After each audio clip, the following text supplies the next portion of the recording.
Veterans Day holds a very personal place in my heart as the daughter of a Korean War veteran. This also happens to be the day that my father passed away 5 years ago. And so having this recognition on this specific day is so personally meaningful to me.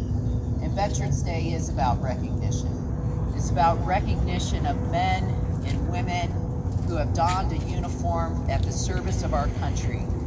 No matter what that uniform was, Army, Navy, Air Force, Marines, Coast Guard, active, reserve, or guard duty, there is no sacrifice greater than serving, fighting, and putting your life on the line for our flag. We owe every veteran our deepest thanks for what is no doubt the highest service that they can offer our country. So to all the veterans in the audience today, I say thank you. With our deepest thanks comes recognition, and that's what renaming this post office is all about.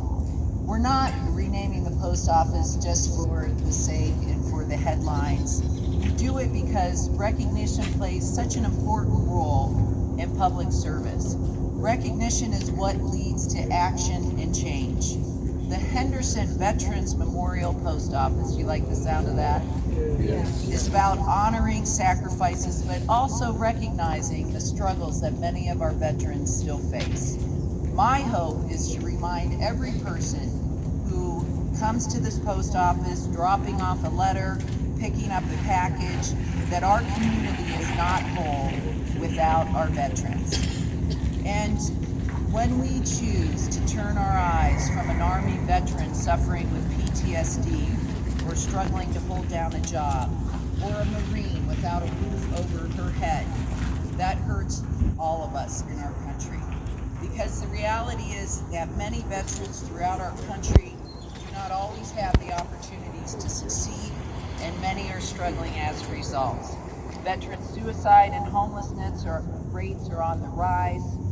Thousands of student veterans have been taken advantage of and left with useless education, and mental health struggles cast a cloud over our veteran population, but also shining a light on the cracks in the healthcare system.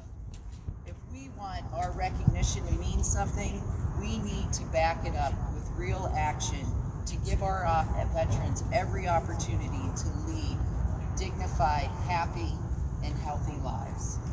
And so I hold myself to that standard and that promise.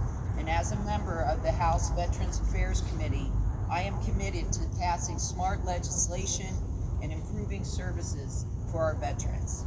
And I'm joined today by local, state, and federal lawmakers who I know are just as committed.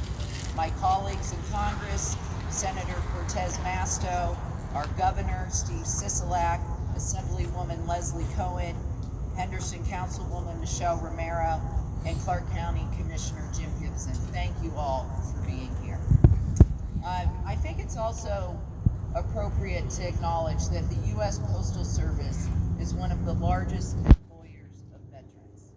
And as we look around, many of the employees are here. I thank you all, and I also thank our letter carriers union as well as postal workers for protecting those employees.